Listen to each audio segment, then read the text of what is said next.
Anxiety क्या होती है? आज हम इसको बहुत डिटेल में समझने वाले हैं, क्योंकि एंग्जाइटी जो है वो बहुत सारे फिज़िकल प्रॉब्लम्स की, डिज़ीज़ेज़ की, सिकनेस की एक फाउंडेशन है।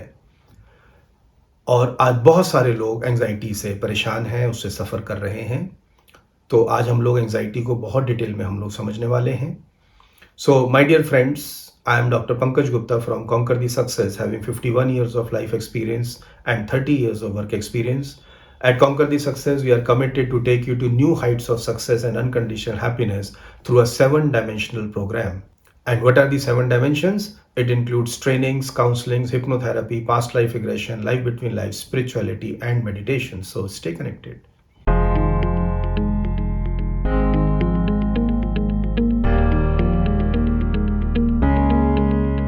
एंग्जाइटी के बारे में बहुत ही लेमन लैंग्वेज में मैं बात करना चाहता हूँ आज। कोई मैं ज़्यादा टेक्निकलिटीज़ में इसमें यूज़ नहीं करूँगा, ताकि आप अपने लाइफ के अपने एक्सपीरियंसेस से इस चीज़ को कोरिलेट कर पाएँ कि एंग्जाइटी क्या होती है।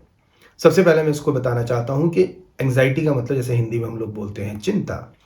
यानी जब भी हमें लाइफ में कोई डिसीज़न लेना होता है, उस टाइम पर हमें जो एक अनइज़ीनेस फ़ील होती है, ये करना सही रहेगा कि वो करना सही रहेगा, उसको हम लोग बोलते हैं एंग्जाइटी। तो आप पहचान पा रहे हैं, वो एक पर्टिकुलर एक जो अनइज़ीनेस हमें फ़ील होती है जब हमें कोई एक डिसीज़न लेना होता है, जब हमें कन्फ्यूजन होती है, that is known as anxiety, right? अब इसको थोड़ा और डिटेल में समझने की कोशिश करते हैं। अब जैसे अगर मैं आपसे एक पूछूं कि लाइफ में हम जब भी ग्रो करते हैं तो क्या चीज़ ग्रो करती है? आप एक ऑफिस में जाते हैं, कॉर्पोरेट में जब आप ग्रो करते हैं, आपकी हिरार्की में आपकी प्रमोशन होती है, सीनियरिटी मिलती है, आपको डेजिग्नेशन चेंज होती है, ज़्यादा रिस्पॉन्सिबिलिटीज़ मिलती हैं, तो क्या चीज़ है जो ग्रो करती है? या ऐसा देखें कि आप जिस भी ऑर्गेनाइजेशन में अगर काम कर रहे हैं, तो आपके जो एमडी हैं वो ज़्यादातर क्या करते हैं? काम तो नहीं करते हैं, ज़्यादातर काम तो उनकी टीम है जो काम कर रही है। एमडी क्या करते हैं? ताकि हम देख लेंगे, अगर एमडी जो करते हैं इसका मतलब जो ग्रोथ होगी हमारी, तो हमें भी वही काम ज़्यादा से ज़्यादा करना है। तो जहाँ तक फिजिकल वर्क की बात है, जहाँ तक day to day routine activities की बात है, एमडी तो वो कुछ नहीं करते हैं आपकी ऑर्गेनाइजेशन के। What he does, he basically takes the decisions. वो इस ऑर्गेनाइजेशन के लिए डिसीजंस लेते हैं और उन डिसीजंस को फिर इंप्लीमेंट करने के लिए उनके पास एक टीम होती है, राइट? अब ये जो डिसीजन जब लेना है, क्या होता है डिसीजन लेने का क्या मतलब है? डिसीजन लेने का मतलब क्या होता है कि मेरे पास कुछ चॉइसेस अवेलेबल हैं और मुझे उन चॉइसेस में से कौन सी चॉइस, कौन सी चीज़ मैं चूज़ करूं। जैसे फॉर एग्जांपल, अगर आप शादी की एज के हैं और अभी आपकी शादी नहीं हुई है, तो आप ये देखते हैं कि अगर आप लड़के हैं तो जितनी लड़कियां इस दुनिया में अवेलेबल हैं मैरिजेबल एज की, या लड़कियों के लिए जितने लड़के अवेलेबल हैं यहाँ पर पूरी दुनिया में मैरिजेबल एज के, वो सारे ऑप्शंस अवेलेबल हैं, राइट? लेकिन जैसे ही आप एक ऑप्शन को चूज करते हैं, in the process of choosing one boy और one girl as a life partner, in the process of it बाकी सारे ऑप्शंस जो हैं वो बंद हो जाते हैं। And then the question comes whether this is the right choice for me. एक बच्चा है, 10th के बाद 11th में आ रहा है। अब उसको, अभी तक तो उसके पास दुनिया भर के सारे करियर ऑप्शंस ओपन हैं, लेकिन अब उसको स्ट्रीम सेलेक्ट करनी है, साइंस लेनी है कि कॉमर्स लेनी है कि ह्यूमैनिटीज लेनी है।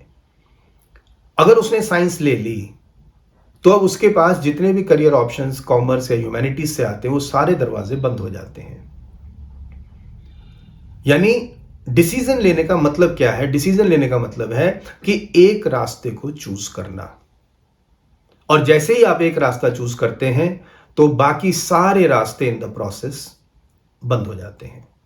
और अब एक चिंता पकड़ती है, अब एक एंग्जाइटी पकड़ती है, अब एक अनइजीनेस पकड़ती है कि जो रास्ता मैं चुन रहा हूं, क्या ये सही में मुझे सक्सेस की तरफ लेकर जाएगा? Is it the right choice for me? Is he the right person for me? Is this the right career for me? और अगर हम देखें, हमें जिंदगी में हर मोमेंट पे कुछ ना कुछ डिसीजंस लेने ही लेने हैं।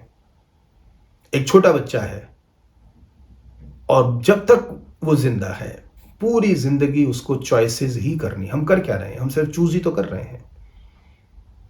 अब बहुत सारे लोग मेरे पास आते हैं और वो कहते हैं कि उन्होंने किसी को सुना है, कोई मोटिवेशनल स्पीकर रहे हैं या किसी भी कोई भी रहे हैं, उनको सुना है उन्होंने, और वो कहते हैं कि बुरा मत करो और अच्छा करो। लेकिन मैं बोलता हूँ ये बात तो बिल्कुल थ्योरेटिकल है कि बुरा मत करो, अच्छा करो। काश ज़िंदगी बुरे और अच्छे में बाइफरकेट कर पाती। ये एग्ज़ाम्पल मैं हर बार देता हूँ कि अगर आपको मैं 2 ग्लास दूँ, एक में दूध, एक में पानी दूँ मैं आपको पीने के लिए और एक में मैं आपको पेट्रोल दूँ, और मैं आपसे कहूँ कि दोनों में से कौन-सा ग्लास लेकर आप पिएँगे, तो आप ज़िंदगी में 1 सेकंड भी नहीं लगाएँगे ये डिसाइड करने में कि पानी पीना है। क्यों? क्योंकि पानी जो है वो सेहत के लिए अच्छा है और पेट्रोल सेहत के लिए बुरा है। तो जहाँ भी चॉइस सही और गलत के बीच में होती है, वहाँ तो छोटा बच्चा भी चुनाव कर लेगा। आप छोटे बच्चे को एक लड्डू दें और मिट्टी दें, बोले क्या खाओगे? तो वो 1 सेकंड भी नहीं लगाएगा कि मुझे लड्डू ही खाना है, मिट्टी नहीं खानी है। ये बात थ्योरेटिकली सुनने में बड़ी अच्छी लगती है, दूसरे को सलाह देने में बड़ी अच्छी लगती है कि अच्छा करो, बुरा मत करो। लेकिन कहाँ ज़िंदगी और अच्छे बुरे में हमें इतना क्लियर बाइफरकेशन, इतना क्लियर डिमार्केशन देती है? आप मेरे घर आते हैं और मैं आपसे पूछता हूँ कि आप ठंडा लेंगे या गरम लेंगे? और फिर ठंडे की बात करते हैं तो 4 वैरायटी ऑफ ठंडे की भी अवेलेबल है, गरम की बात करते हैं तो 4 वैरायटी गरम की अवेलेबल है। अब कन्फ्यूजन स्टार्ट होती है। क्योंकि अब आपको जो चुनना है वो अच्छे और बुरे में नहीं चुनना है। ठंडा पिएँगे तो शायद आपका मन अच्छा लगेगा कि मेरे को ठंडा पीने का मन कर रहा है, लेकिन ठंडा पीऊँगा तो गला खराब होगा। गरम पीता हूँ कुछ तो मेरा गला तो ठीक रहेगा, लेकिन मन तो नहीं है गरम पीने का मेरा। So point is, life basically is not a choice between good and bad. Life is a choice between less good and more good. और एंजाइटी कब होती है? एंजाइटी तभी होती है जब हमें प्रेजेंट में नहीं मालूम होता है कि मुझे कौन सा रास्ता मुझे सही में सक्सेस की तरफ लेकर जाएगा। क्योंकि आज आप एक डिसीजन लेते हैं, उसकी रिपरकशन लाइफ लॉन्ग आने वाली है। एक बच्चा जब अपना स्ट्रीम चुन लेता है तो लाइफ लॉन्ग अब उसको उस पर काम करना पड़ेगा। आप अपना एक लाइफ पार्टनर चुन लेते हैं, आपने एक बार डिसीजन ले लिया, लेकिन अब जिंदगी भर आपको उसके साथ निभाना पड़ेगा। और क्या वो सही में वो मेरी एक सही पार्टनर, एक सही सक्सेसफुल करियर मेरे लिए निकल पाएगा कि नहीं कर पाएगा? यही तो एंजाइटी है, यही तो रूट कॉज है हमारा। So my dear friends, I think anxiety को आप समझ गए हैं। एंजाइटी को दूर करने के बहुत सारे तरीके हैं, लेकिन उससे पहले हमें यह देखना होता है कि आपका स्पेसिफिक रीजन ऑफ एंजाइटी क्या है। राइट? मैं डूज एंड डोंट्स में नहीं बताना चाह रहा हूं वीडियो के अंदर, क्योंकि फिर वो हर एक के लिए डिफरेंट होंगे। मैं एक कॉन्सेप्ट आपको देना चाहता हूं ताकि आप इस रूट कॉज को समझ जाएं।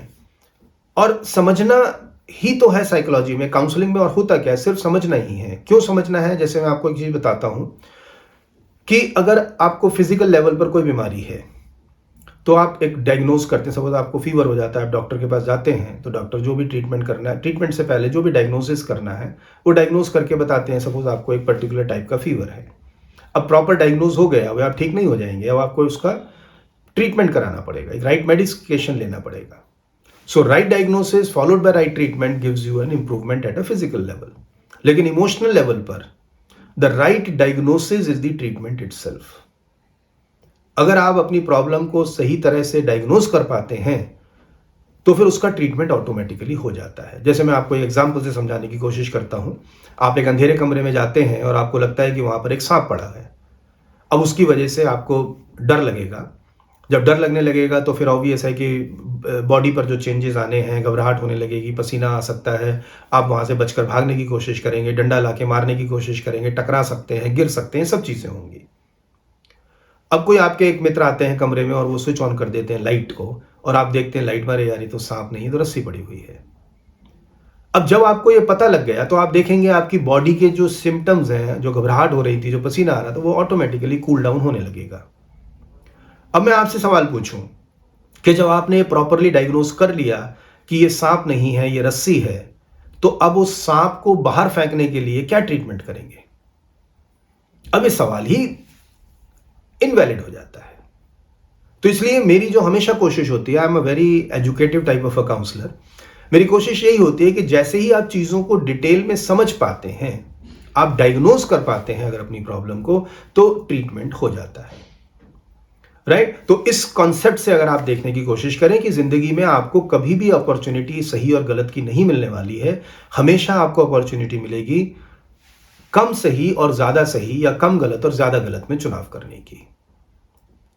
मैं हर बार बहुत सारे क्लाइंट्स मेरे पास आते हैं, मैं हर बार उनको ये बोलता हूँ कि गौतम बुद्ध के 4 आदि सत्य हैं। वो बोलते हैं, जीवन दुःख है, सबका जीवन दुःख है।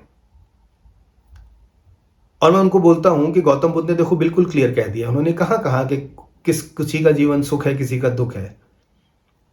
आपके पास ये चुनाव नहीं है कि मैं सुखी रहूं कि दुखी रहूं। आपके पास चुनाव ये है कि मैं इस तरीके से दुखी रहूं कि उस तरीके से दुखी रहूं। I know it might be looking little tough, but life is like that. तो जब आप इन तरीकों को दिमाग में रखते हैं कि आप जो भी चीज चुनेंगे उसका कुछ ना कुछ उसमें नेगेटिविटी रहेगी रहेगी, क्योंकि life is a full of negative and positive combination. किन नेगेटिव्स के साथ आप अकोमोडेट कर सकते हैं और किन नेगेटिव्स के साथ अकोमोडेट नहीं कर सकते हैं, बस वही तो डिसीजन आपने लेना है। अब ऐसा मत सोचिए कि कोई भी पाथ ऐसा होगा जिसमें कोई नेगेटिव नहीं होगा या कोई पाथ ऐसा होगा जिसमें कोई पॉजिटिव नहीं होगा। ऐसा पॉसिबल ही नहीं है। इस समझ से जब आप अपनी लाइफ में डिसीजन लेंगे तो आई एम श्योर आप काफी कुछ अपनी एंग्जाइटी से पार हो सकते हैं। लेकिन उसके बाद भी अगर आपको लगता है कि किसी प्रोफेशनल हेल्प की ज़रूरत है तो आप मुझे कांटेक्ट कर सकते हैं। जब आप मेरे पास आते हैं तो फर्स्ट सेशन में मैं आपकी सारी डिटेल्स लेता हूं to understand what are the specific reasons of your confusion और एंग्जाइटी। कौन से डिसीजंस हैं जो आप लाइफ में लेना चाहते हैं और ले नहीं पा रहे हैं, और फिर हम लोग साथ में मदद करते हैं। जैसे मैं हमेशा बोलता हूं कि मैं आपके बिहाफ पे डिसीजन नहीं लूंगा क्योंकि वहां मेरी पर्सनैलिटी इन्वॉल्व हो जाती है। मैं काउंसलिंग के प्रोसेस से आपको ले जाता हुआ हम चीज़ों को डिस्कस करते हैं, एक नई पर्सपेक्टिव, एक नई अंडरस्टैंडिंग लेकर आते हैं और मैं आपको तैयार करता हूं कि आप अपनी लाइफ का डिसीजन खुद ले पाएं। और जब आप एक डिसीजन अपनी लाइफ में ले लेते हैं तो फिर ऑब्वियस है कि आपकी एंग्जाइटी दूर हो जाती है, राइट? और जब ये एंग्जाइटी बढ़ती है तो इसका फिजिकल लेवल पर भी प्रॉब्लम्स आती हैं। एक पैनिक अटैक की सिचुएशन आती है। तो मैं वो एक लंबा टॉपिक हो जाएगा, तो मैं पैनिक अटैक के बारे में अगले वीडियो में मैं बात करने वाला हूं। सो एंग्जाइटी के बारे में जो हम लोगों ने समझा कि जब भी आपको चॉइस करनी है उस टाइम पे ये मत चूज करें कि कौन सा मेरे लिए सही है और कौन सा गलत है। चूज ये करें कि कौन सा मेरे लिए ज्यादा सही है, राइट? और इसके बाद आई एम क्वाइट श्योर कि आप एंग्जाइटी से बाहर निकल पाएंगे। नहीं तो मेरी मदद हमेशा अवेलेबल है। बहुत सारे लोगों ने, हजारों लोगों ने मेरे से काउंसलिंग ट्रीटमेंट्स किए हैं, इंप्रूवमेंट्स उन्होंने ली हैं। मेरे जो कस्टमर रिव्यूज़ हैं वो वीडियो में मैंने अटैच कर दिए हैं डिस्क्रिप्शन में, आप उसको देखें तो हमारी क्या कमिटमेंट्स हैं, हमारी क्या क्वालिटी है, क्या हमारे क्लाइंट्स इंप्रूवमेंट फेस कर रहे हैं, वो सारी चीज़ें आप उसको देख कर समझ सकते हैं। कोई आपके क्वेश्चंस हो एंग्जाइटी से रिलेटेड या किसी और टॉपिक से रिलेटेड तो आप मुझे कमेंट बॉक्स में लिखकर पूछ सकते हैं। I will be more than happy to reply. हर सैटरडे मैं 9 से 10 बजे तक मैं यूट्यूब पर लाइव आता हूं, तो उस पर भी आप आकर अपने क्वेश्चंस को पूछ सकते हैं। किसी भी तरीके से आप मेरे साथ कॉन्टेक्ट कर सकते हैं। Only thing that I guarantee is unconditional happiness. जिंदगी में कुछ भी हो जाए आप दुखी नहीं हो सकते हैं, ये मेरी गारंटी है। So welcome you to the world of unconditional happiness. Good luck to you.